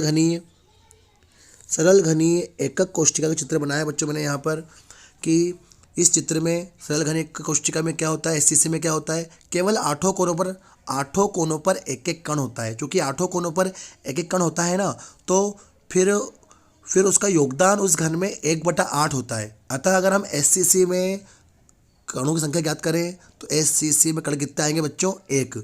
SCC में कण कितने आएंगे, 1। तो फिर हम उस एक गोले या उस एक अवयवी कण का आयतन ज्ञात करें। चूँकि गोला है तो गोले के आयतन का सूत्र होता है बच्चों क्या, 4πr³। फिर अगली स्टेप देखना बच्चों। अब एक घनी, ये क्या है, एक घन है, और घन का आयतन ज्ञात करने का सूत्र होता है बच्चों भुजा इंटू भुजा या भुजा क्यूब। चूँकि आपकी भुजा क्या है, स्मॉल a, तो आप क्या लिख देंगे, उसको a³ लिख देंगे। फिर समीकरण नंबर मैंने उसको 2 बोल दिया। अब चित्र से आप यहाँ देखो बच्चों, a और b पर गौर करो। a और b ये आपको चित्र में बहुत दूर दूर दिख रहे हैं, पर प्रश्न में स्पष्ट किया बच्चों, ये मानते हुए कि गोले क्या है, पास पास है। तो हम ये मान रहे हैं बच्चों गोले क्या है, इस प्रकार से पास पास है। देखो ये मैंने बनाया यहाँ पर, देखिए मैं बना के बताता हूँ बच्चों आपको। मैंने कहा ये एक गोला और ये दूसरा गोला, ये क्या है, बिल्कुल पास पास है। जब ये गोले पास पास है बच्चों, तो आप देखो ये इसका केंद्र, मैं इन दोनों के केंद्रों को मिला दूं तो इसके केंद्र से यहाँ तक की दूरी स्मॉल r और इसके केंद्र से यहाँ तक की दूरी स्मॉल r। मतलब हम ये कह सकते हैं कि a और b के मध्य की दूरी कितनी है, 2r। ठीक है बच्चों, तो ये कैसा आया, मैंने आपको इस चित्र के माध्यम से बताया कि इस चित्र से हमें मालूम पड़ रहा है AB बराबर कितना है बच्चों, 2r है। फिर देखना बच्चों, पुनः चित्र से पुनः चित्र से आप देखो, ये ऊपर देखो आप, ये किनारे की लंबाई, हमने घन के किनारे की लंबाई स्मॉल ए ले रखी है, स्मॉल ए ले रखी है। तो हमने क्या कर दिया बच्चों, ए बी बराबर, फिर हमने क्या लिख दिया ए बी बराबर, हमने फिर क्या लिख दिया ए। अब आप देखें समीकरण 3 और समीकरण 4 की तुलना करें। समीकरण 3 और 4 दोनों में बायां पक्ष समान है, इसलिए उनका दायां पक्ष आपस में क्या होगा, समान होगा। इसलिए जो ए का मान है वो कितना आएगा, 2r आएगा। अब आप गौर करना बच्चों, ए का मान 2r है। और अभी कुछ देर पहले हमने कहा घनीय एकक कोष्ठक का आयतन कितना होता है, a की पावर 3। और जब a की वैल्यू 2r है, जब a की वैल्यू कितनी है, 2r है, तो आप a के स्थान क्या कर देंगे, a के स्थान पर 2r करके उसका होल क्यूब कर देंगे। ऐसा करने पर क्या आएगा, 8r क्यूब। अब लास्ट में आप क्या करेंगे, SCC में प्रतिशत संकुलन दक्षता ज्ञात करने का सूत्र लगाएंगे। सूत्र है बच्चों, अवयवी कणों का आयतन बटे कुल आयतन इंटू 100। ये सूत्र होता है बच्चों, अवयवी कणों का आयतन बटे कुल आयतन इंटू 100। आप देखें, हमने ऊपर सबसे पहले हमने क्या किया था, यहाँ पर हमने अवयवी कण का आयतन निकाला था। वो कितना आया था बच्चों, वो 4 पाई आर क्यूब आया था। फिर देखें बच्चों, उसके बाद हमने यहाँ पर घनीय एकक कोष्ठिका पूरी का आयतन निकाला, कितना आया, 8 पाई आर क्यूब आया।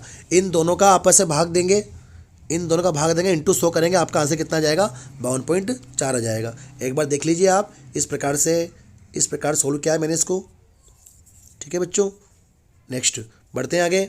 अगला प्रश्न 25वें का ब प्रश्न है आपका, आयनिक ठोसों की प्रकृति के आधार पर शोटकी व फ्रेंकेल व शोटकी दोष की तुलना कीजिए। देखिए बच्चों, सबसे पहले मैं आपको बता दूं, फ्रेंकेल दोष की बात करें बच्चों, तो फ्रेंकेल दोष के अंदर धनायन व ऋणायन, फ्रेंकेल दोष में धनायन व ऋणायन के आकार में अंतर ज़्यादा होता है। यहाँ धनायन छोटे आकार का होता है, ऋणायन बड़े आकार का होता है। याद रखना बच्चों, अंतर होता है, धनायन छोटे आकार का होता है, ऋणायन बड़े आकार का होता है। लेकिन शोटकी दोष, यहाँ पर धनायन और ऋणायन का आकार लगभग क्या होता है, बराबर होता है, लगभग बराबर होता है। ठीक है बच्चों, और अंतर की बात करें तो फ्रेंकेल दोष में जो क्रिस्टल है, उस क्रिस्टल का घनत्व, डेंसिटी अपरिवर्तित रहती है। जबकि शोटकी दोष में जो घनत्व है, वो घनत्व जो है वो कम हो जाता है। शोटकी दोष में क्रिस्टल का घनत्व कम हो जाता है। और भी अंतर की बात कर सकते हैं बच्चों अपन कि है ना, फ्रेंकेल दोष एक प्रकार का विस्थापन दोष है, जबकि शोटकी दोष जो है वो रिक्तिका दोष है। ठीक है बच्चों, आप एग्जाम्पल ले सकते हैं। आप क्या कर सकते हैं, आप फ्रेंकेल दोष में एग्जाम्पल लिखेंगे ZNS और AgCl, जबकि शोटकी दोष में आप NaBr और KCl, इस प्रकार से एग्जाम्पल लिख सकते हैं। ठीक है बच्चों, इसके अलावा एक बात और याद रखनी है आपको, AgBr एक ऐसा एग्जाम्पल है बच्चों जो शोटकी और फ्रेंकेल, कई बार परीक्षा में पूछा जाने वाला प्रश्न है ये कि फ्रेंकेल और शोटकी दोष, दोनों दोष दर्शाने वाला क्रिस्टल कौन सा है, तो याद रखना आप AgBr। चले बच्चों, प्रश्न नंबर 26वां है बच्चों की जल वाष्प दाब का क्या होगा यदि 1 चम्मच चीनी, बच्चों चीनी क्या होता है, C12H22O11, और जब चीनी को आप जल में डालेंगे ना बच्चों, तो आप चीनी क्या है, आपको वाष्प दाब पूछा है, जल विलायक है। जल क्या है बच्चों, जल आपका विलायक है। और शक्कर क्या है आपकी, चम्मच क्या है, 1 चम्मच चीनी क्या है आपका, विलेय है। जब विलायक को विलेय मिलाते हैं, विलेय कैसा है, विद्युत अनपघट्य और अवाष्पशील है बच्चों। तो राउल्ट के नियम के अनुसार क्या होगा, जब विद्युत अनपघट्य व अवाष्पशील विलेय को विलायक में घोलते हैं, तो अब जो विलयन बनता है, उस विलयन के वाष्प दाब में कमी आती है। विलयन के वाष्प दाब में क्या आती है बच्चों, कमी आती है। तो हमको क्या लिखना पड़ेगा, इसने प्रश्न पूछा है जल वाष्प दाब का क्या होगा, हम कहेंगे जल वाष्प दाब क्या हो जाएगा, कम हो जाएगा, वाष्प दाब का अवनमन हो जाएगा, वाष्प दाब का अवनमन हो जाएगा। ठीक है बच्चों। नेक्स्ट दूसरा प्रश्न है वृहद अणुओं के मोलर द्रव्यमान ज्ञात करने के लिए कौन सा अणुसंख्यक गुणधर्म काम आता है। तो आप इसके लिए परासरण दाब का प्रयोग करेंगे बच्चों, परासरण दाब का प्रयोग करेंगे। 4 होते हैं वैसे आपके, पर आपको किसका प्रयोग करना है, वृहद अणुओं के लिए परासरण दाब का प्रयोग करना है। नेक्स्ट प्रश्न बच्चों ब वाला, क्या क्वथनांक उन्नयन का मान समान होगा। देखना बच्चों क्वथनांक उन्नयन, जैसे ही यहाँ पर क्वथनांक उन्नयन आया आप दिमाग में एक बात लेकर के आएंगे कि क्वथनांक उन्नयन एक अणुसंख्यक गुणधर्म है। क्वथनांक उन्नयन एक क्या है, अणुसंख्यक गुणधर्म है, जो कि समानुपाती होता है अणुओं या कणों की संख्या के, जो कि समानुपाती होता है अणुओं या कणों की संख्या के। जैसे जैसे अणुओं या कणों की संख्या बढ़ती है वैसे वैसे अणुसंख्यक गुणधर्म बढ़ते हैं, अर्थात क्वथनांक उन्नयन का मान बढ़ता है। याद रखना, अगर अणु या आयन या कण की संख्या बढ़ती है तो क्वथनांक उन्नयन बढ़ेगा, है ना। तो आप गौर करें, क्या क्वथनांक उन्नयन का मान समान होगा यदि 0.1 मोल सोडियम क्लोराइड, क्या है यहाँ पर बच्चों, सोडियम क्लोराइड, सूत्र क्या होता है बच्चों इसका, सूत्र क्या होता है बच्चों इसका, NaCl। तो आप देखें बच्चों कि NaCl में कितने, जब NaCl आयनित होगा एक तो बनता है Na+, एक बनता है क्या, Cl-। कितने आयन बन गए, 2 आयन, मतलब 2 कण बन गए। जबकि अब चीनी की बात करें, अभी कुछ देर पहले चीनी आई थी ऊपर वाष्प दाब में, मैंने वहाँ कहा था अवाष्पशील व विद्युत अनपघट्य, तो चीनी में तो कणों की संख्या में परिवर्तन नहीं होगा, चीनी में तो कणों की संख्या में परिवर्तन नहीं होगा। तो मैं क्या कहूँगा बच्चों, सोडियम क्लोराइड में तो क्वथनांक में उन्नयन होगा, बढ़ेगा, जबकि यहाँ पर कणों की संख्या नहीं बदली है, इसलिए यहाँ पर कुछ भी नहीं होगा, इसलिए यहाँ पर क्या होगा बच्चों, कुछ भी नहीं होगा। तो इसलिए क्या प्रश्न क्या था, क्या क्वथनांक उन्नयन समान होगा, नहीं होगा। इसमें तो बढ़ रहा है, इसमें कोई परिवर्तन नहीं हुआ, तो समान कहाँ हुआ। ठीक है बच्चों, क्वथनांक उन्नयन का मान समान नहीं होगा। ओके बच्चों। नेक्स्ट अगला प्रश्न बच्चों, क्या हम स्थिर क्वांथीय मिश्रण के यौगिकों को प्रभाजी आसवन द्वारा पृथक कर सकते हैं। बिल्कुल नहीं कर सकते बच्चों। आप इसकी परिभाषा याद करें, परिभाषा क्या थी कि स्थिर क्वांथीय मिश्रण एक निश्चित ताप पर उबलते हैं, उबलते हैं। स्थिर क्वांथीय मिश्रण एक निश्चित ताप पर उबलते हैं तथा अवयवी पदार्थों का अनुपात वाष्पन की क्रिया के दौरान स्थिर रहता है। अवयवी पदार्थों का अनुपात वाष्पन की क्रिया के दौरान स्थिर रहता है। आप कुछ नहीं करना, आपको केवल आप इस प्रश्न में नहीं लिख देना है और नहीं लिख करके आप स्थिर क्वांथीय मिश्रण की परिभाषा लिख देना है। उसका नाम ही है बच्चों स्थिर क्वांथीय, ऐसे मिश्रण जो कि एक साथ उबलते हों। जब वो एक साथ उबलेंगे तो उनको अपन पृथक कैसे कर सकते हैं, प्रभाजी आसवन द्वारा। ठीक है बच्चों। नेक्स्ट प्रश्न बढ़ते हैं हम अगले प्रश्न की ओर। प्रश्न नंबर 27वां है हमारे पाठ 16 का ये प्रश्न है, पाठ 16 से प्रश्न है। बहुत इंपॉर्टेंट प्रश्न है बच्चों, ये लगातार इसी प्रकार के प्रश्न हर साल पूछे जाते हैं। आप देखें, अच्छे से सुनना बच्चों आप इनको। प्रतिरोधी एंटीसेप्टिक प्रतिरोधी क्या होते हैं, सुने बच्चों। वे रासायनिक पदार्थ जब हमारे चोट लग जाती है, घाव हो जाता है, कट जाता है, तो हम जो लगाते हैं ना, जो हम डिटॉल लगाते हैं, हम आयोडोफार्म लगाते हैं, तो बच्चों ये क्या है, प्रतिरोधी तो है। वे रासायनिक पदार्थ जो सजीव पृष्ठ जैसे घाव, चोट, मुंह व रोगग्रस्त त्वचा की सतह के संपर्क में आने पर रोगाणुओं की वृद्धि को रोक देते हैं या उन्हें नष्ट कर देते हैं, प्रतिरोधी कहलाते हैं, एंटीसेप्टिक कहलाते हैं। ठीक है बच्चों। अब इसके एग्जाम्पल बहुत सारे हैं, आप डिटॉल ले लो, आयोडोफार्म ले लो, है ना, बीटाडीन ले लो। ठीक है बच्चों।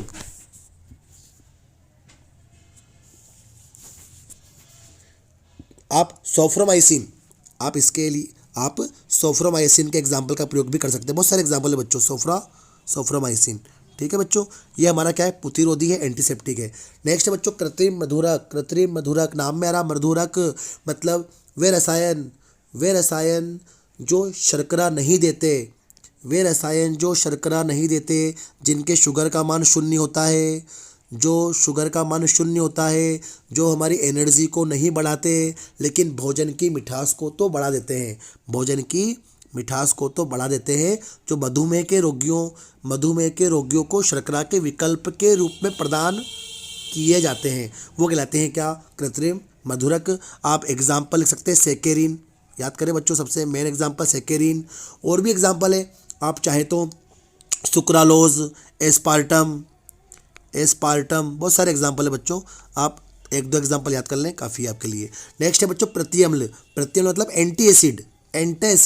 एंटी एसिड, वे रसायन जो कि पेट में बड़ी अम्लता को दूर करते हैं, पेट में बड़ी अम्लता, हमारे आमाशय की अम्लता को दूर करते हैं, वो कहलाते हैं बच्चों एंटी एसिड या प्रति अम्ल। आप नॉर्मली हम कई प्रकार के घर में हम सोडियम बाइकार्बोनेट NaHCO3, इसके अलावा बच्चों इसके अलावा आप मिल्क ऑफ मैग्नीशिया MgOH का होल ट्वाइस, इनका प्रयोग करते हैं। और मार्केट में आप रेनिटिडीन, सिमेटिडीन आदि का प्रयोग हम प्रतिअम्ल के रूप में कर सकते हैं। ठीक है बच्चों। नेक्स्ट इसका अथवा का प्रश्न बच्चों, इसका अथवा का प्रश्न है, अथवा में अ वाला विसंक्रामी। देखिए बच्चों विसंक्रामी कई बार ये प्रश्न आएंगे, आगे भी देखना आप, जब मैं पेपर सोल्व कराऊंगा आपको आगे भी ये इसी प्रकार से ये कई प्रश्न बार बार आपको रिपीट मिलेंगे इस चैप्टर के अंदर। विसंक्रामी को हम रोगाणुनाशी भी कहते हैं, विसंक्रामी को अपन रोगाणुनाशी भी कहते हैं। कभी विसंक्रामी ना आए, रोगाणुनाशी आए बच्चों तो भी आप याद रखना। ठीक है बच्चों, क्या होता है विसंक्रामी, वे रसायन जो सूक्ष्म जीवाणुओं को मार देते हैं, लेकिन इनका प्रयोग जीवित ऊतकों पर नहीं किया जाता, इनका उपयोग जीवित ऊतकों पर नहीं किया जाता, इनका प्रयोग केवल निर्जीव वस्तुएं से फर्श जो नालियां हैं, इनको रोगाणु मुक्त करने में करते हैं। ठीक है बच्चों, जैसे हम एग्जाम्पल की बात करें तो SO2 इसका एग्जाम्पल है, इसके अलावा 1% फिनोल का विलयन भी क्या है, विसंक्रामी का उदाहरण है। याद रखना बच्चों 1% फिनोल, ये बहुत इंपॉर्टेंट चीज़ है। 1% फिनोल तो विसंक्रामी होता है, लेकिन जब फिनोल का काम की चीज़ है, फिनोल का 0.2% विलयन होता है, तो फिर इसका प्रयोग आप प्रतिरोधी एंटीसेप्टिक के रूप में करते हैं। ये दोनों में याद रखना है आप, फिनोल का प्रयोग विसंक्रामी और प्रतिरोधी दोनों के रूप में कर सकते हैं, बस अंतर किस में है, इसके परसेंटेज में, विलयन की सांद्रता में। नेक्स्ट बच्चों प्रश्न है खाद्य परिरक्षक। बच्चों वे पदार्थ जो सूक्ष्म जीवों द्वारा होने वाले किण्वन, ऑक्सीकरण या विघटन को बाधित करके भोजन को खराब होने से बचाते हैं। वे पदार्थ जो सूक्ष्म जीवों द्वारा होने वाले किण्वन व ऑक्सीकरण से बाधित होने से जो भोजन खराब होता है ना, उस भोजन को खराब होने से बचाते हैं, उस प्रकार के पदार्थ कहलाते हैं खाद्य परिरक्षक। और एक प्रमुख सबसे प्रचलित जो खाद्य परिरक्षक हमारा होता है बच्चों, वो होता है C6H5COONA, सोडियम बेंजोएट। नेक्स्ट बच्चों स वाला है प्रशांतक। स है क्या, प्रशांतक। क्या होता है प्रशांतक, कि वे औषधियाँ जो कि बिना नींद के मानसिक तनाव से मुक्ति दिलाती है, बिना नींद दिलाए मानसिक तनाव को दूर करती है बच्चों। इसके अलावा हमारे सेंट्रल नर्वस सिस्टम, केंद्रीय तंत्रिका तंत्र को भी ये प्रभावित करती है। मतलब मानसिक रोगों के उपचार में ये काम आती है बच्चों। इसके एग्जाम्पल है बच्चों इक्वेनील, luminal, Equanil, luminal, सेकोनल, सेकोनल, Veronal, Veronal, इसके अलावा बारबिटूरिक अम्ल, बारबिटूरिक अम्ल, कई सारे इसके एग्जाम्पल है बच्चों। ठीक है बच्चों। नेक्स्ट अगला प्रश्न हमारा प्रश्न नंबर 28वां है। प्रश्न नंबर 28 है हमारा, सोने का कोलाइडिकोल, सोने का कोलाइडिसोल बनाने की विधि का सचित्र वर्णन कीजिए। देखिए बच्चों, इस विधि में क्या होता है, सोने के लिए आपको ब्रेडिंग आर्क विधि का प्रयोग करना पड़ेगा। ब्रेडिंग आर्क विधि का प्रयोग करना पड़ेगा इस विधि में। इस विधि में बच्चों इस प्रकार से एक बड़ा पात्र होता है, इस बड़े पात्र में एक छोटा पात्र रखा होता है, इस बड़े पात्र में बर्फ़ भरी होती है, बर्फ़ भरी होती है जो कि इस मिश्रण को जो यहाँ पर विलीन होगा उसको ठंडा करने का काम करेगा। इस छोटे पात्र में NaOH या KOH का विद्युत अपघट्य या परिक्षेपण माध्यम भरा होता है। और जिस धातु का, मान लो हमें सोने का बनाना है तो हम सोने की 2 छड़ लेंगे, सोने धातु की 2 छड़ लेंगे, उनका संपर्क एनोड और कैथोड से करेंगे, ये प्लस का हो जाएगा, ये माइनस का हो जाएगा। फिर इन छड़ों को बच्चों आपस में संपर्क में लाएंगे तो यहाँ पर एक विद्युत आर्क उत्पन्न होगा। उस विद्युत आर्क के उत्पन्न होने से ये धातु पिघल करके वाष्प अवस्था में आएगी, और जैसे ही वो वाष्प इस विलयन के संपर्क में आएगी तो ये विलयन इस बर्फ के कारण ठंडा है। इस कारण से वो वाष्प अवस्था का जो धातु है वो संघनित होकर के द्रव का रूप ग्रहण कर लेगी, जिससे हमें धातु प्राप्त, सोने का कोलाइडिसोल प्राप्त हो जाएगा। नेक्स्ट प्रश्न बच्चों, सोल व जेल में क्या अंतर है? देखो, आपको क्या करना है, आपको परीक्षित प्रावस्था और परिक्षेपण माध्यम की बात कर देनी है। मैं यहाँ परीक्षित प्रावस्था और परिक्षेपण माध्यम की बात कर दूंगा, जो ही इसमें अंतर है। देखो बच्चों, सोल, आप गौर करना, मैं बोल रहा हूँ बच्चों सोल जो होता है, उस सोल में परीक्षित प्रावस्था ठोस है। परीक्षित प्रावस्था याद रखें बच्चों, प्राव मतलब प्रावस्था। सोल में परीक्षित प्रावस्था ठोस है, जबकि परिक्षेपण माध्यम जो है वो द्रव है। परिक्षेपण माध्यम जो है वो क्या है, द्रव है। जबकि जेल में परीक्षित प्रावस्था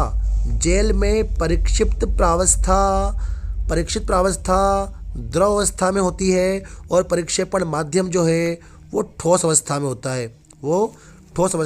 है। फिर आप सोल का एग्जाम्पल की बात करें, आप सोल, चलो एग्जाम्पल पूछा भी नहीं वैसे इसने, आप आगे बढ़िए। नेक्स्ट, स्कंदन किसे कहते हैं? समझाइए बच्चों, समझाइए। तो सुने, क्या होता है बच्चों, कि कोलाइडी कणों पर समान आवेश होने के कारण बच्चों ये एक दूसरे को प्रतिकर्षित करते हैं। इस कारण से क्या होते हैं, ये दूर दूर रहते हैं। पर क्या होता है, जब इन कणों का आवेश किसी भी कारण से समाप्त हो जाए, मैं कह रहा हूँ बच्चों कि कोलाइडी कणों पर समान आवेश है, इस कारण से क्या होंगे, ये एक दूसरे से क्या होंगे, दूर दूर भागेंगे, दूर दूर प्रतिकर्षित होंगे। लेकिन मैं कह रहा हूँ किसी भी कारण से यदि इनका आवेश क्या हो जाए, समाप्त हो जाए, चाहे वो विद्युत अपघट्य के कारण ही क्यों ना हो, है ना, तो क्या होगा, फिर ये कण क्या होंगे, पास जाएंगे, और पास आकर गुच्छे हो जाएंगे। गुच्छे के रूप में हो जाएंगे तो भारी हो जाएंगे, और गुरुत्वाकर्षण के कारण बल के कारण नीचे आकर के पेंदे में आकर के बैठ जाएंगे। तो इस प्रकार से इन कोलाइडी कणों का गुरुत्वाकर्षण बल के कारण गुच्छे बना करके नीचे बैठ जाना, और नीचे बैठ करके इकट्ठे हो जाना कहलाता है क्या, स्कंदन। ठीक है बच्चों। नेक्स्ट, अथवा वाला प्रश्न है। अथवा के अंदर बच्चों अ वाला प्रश्न है, विद्युत अपघट्य की अतिरिक्त मात्रा की अशुद्धियों वाले कोलाइडी विलयन के शुद्धिकरण की विधि का सचित्र वर्णन कीजिए। बच्चों, इसके लिए आप अपोहन और विद्युत अपोहन विधि का चित्र बना करके वर्णन कर सकते हैं। देखिए बच्चों, मैं आपको फटाफट से इसका चित्र बताता हूँ, क्योंकि वीडियो बहुत लंबा हो गया है। देखिए बच्चों, इस प्रकार से ये अपोहन, ये हमारे डायलिसिस का चित्र है। इस प्रकार का एक पात्र होता है, इस प्रकार का एक पात्र होता है। इस पात्र में ये हमने अपोहक झिल्ली का प्रयोग किया है, अपोहक झिल्ली का प्रयोग किया है। इसमें यहाँ जल भरा हुआ है, जल भरा हुआ है, और यहाँ पर हम इसके अंदर कोलॉइड विलयन के कण भर देते हैं। जब ये जल इसमें से गुजरता है ना बच्चों, जल गुजरता है तो इस अपोहक झिल्ली में से होकर के विद्युत अपघट्य कण बाहर निकल जाते हैं, विद्युत अपघट्य के कण बाहर निकल जाते हैं। इस प्रकार के एक पात्र का प्रयोग कर रहे होते हैं बच्चों। अपन देख लीजिए आप चित्र को, ये अपोहन है। अब अगर अपन क्या करें, मात्र क्या करें इस विधि में, यहाँ एनोड लगा दें, यहाँ एनोड लगा दें और यहाँ कैथोड लगा दें। अर्थात हम इस क्रिया को, अपोहन की क्रिया को फास्ट करने के लिए किसका प्रयोग कर लें, इलेक्ट्रोड का प्रयोग कर लें, इलेक्ट्रोड का प्रयोग कर लें बच्चों। तो इस विधि को बोलते हैं क्या, विद्युत अपोहन। इस प्रकार का डायग्राम होता है बच्चों। देखो ये भी आप देख लीजिए, ये यहाँ पर कैथोड है, ये यहाँ पर एनोड है। ठीक है बच्चों, नेक्स्ट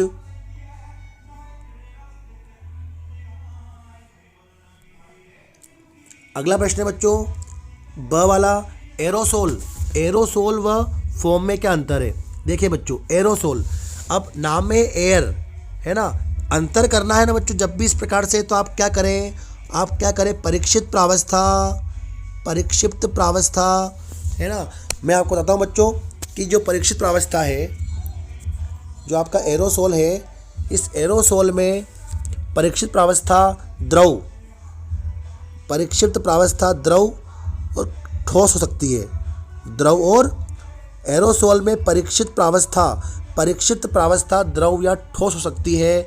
जबकि एरोसोल में परिक्षेपण जो माध्यम है आपका, जो ज़्यादा मात्रा में होता है, वो गैस होता है। नाम में ही है बच्चों एरोसोल मतलब एयर, मतलब कि गैस। ठीक है, परिक्षेपण माध्यम गैस होगा। हम फोम की बात करें, शेविंग क्रीम एक प्रकार से फोम का ही एग्जाम्पल है बच्चों।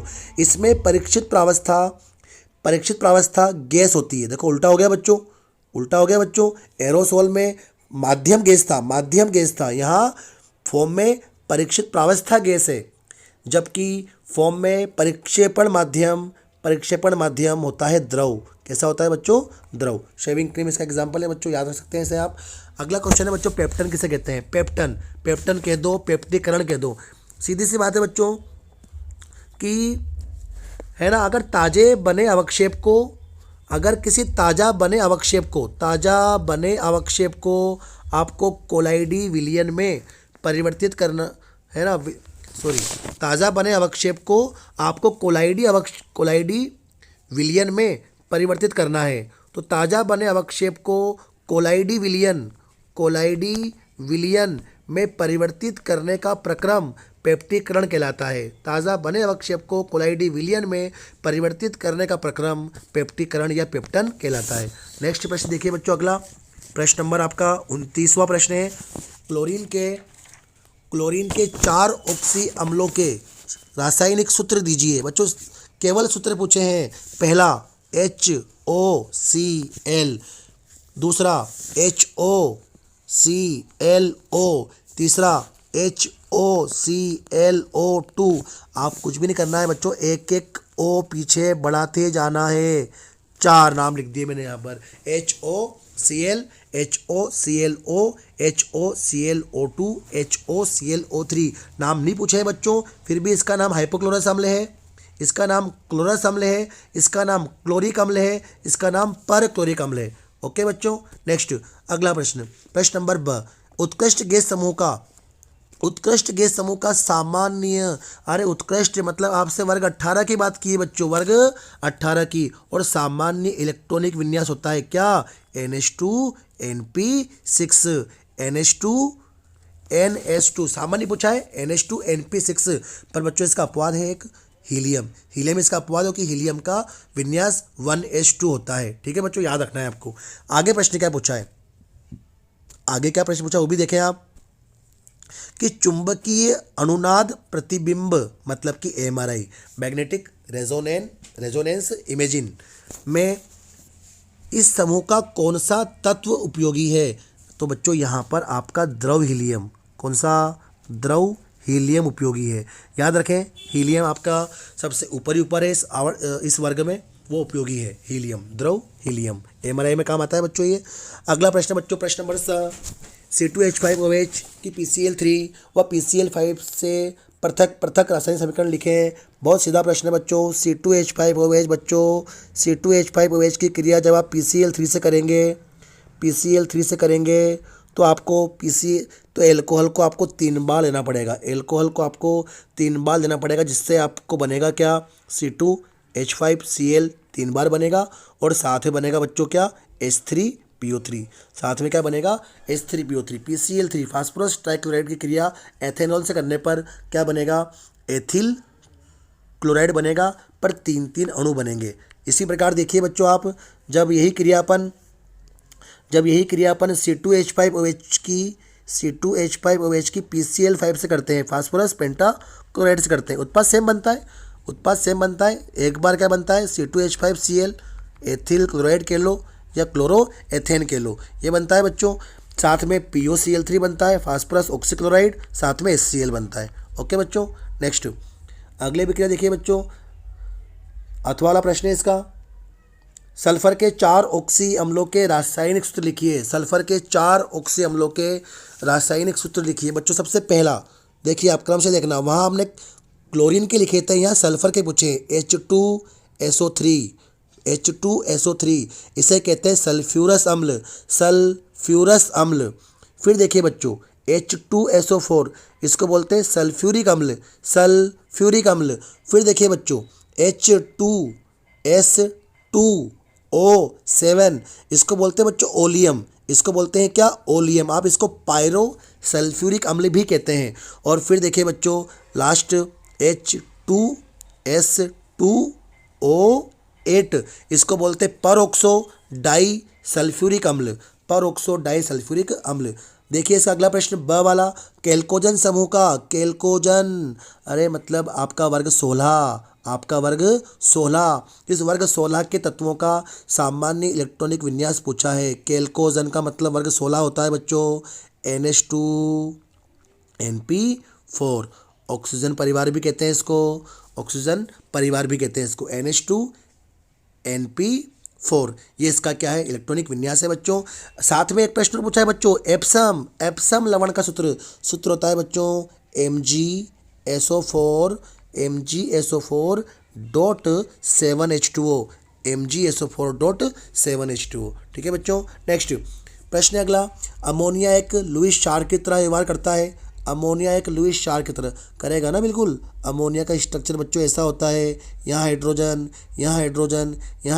और इस N के ऊपर यहाँ पर एक एकाकी इलेक्ट्रॉन युग्म होता है, क्योंकि नाइट्रोजन पर एक एकाकी इलेक्ट्रॉन युग्म होता है, जिसे यह किसी अन्य स्पीशीज को आसानी से प्रदान कर देता है, इसलिए यह लुईस क्षार के समान व्यवहार प्रदर्शित करता है।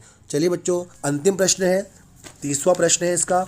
उचित उदाहरण के साथ निम्न को समझाइए, है ना। सबसे पहला आता है आपका रोजेनमुंड अपचयन। देखिए बच्चों, इस प्रकार से आप एसिटिल क्लोराइड का प्रयोग करेंगे। एल्डिहाइड को बनाने की विधि है, इस विधि से केवल एल्डिहाइड बनता है।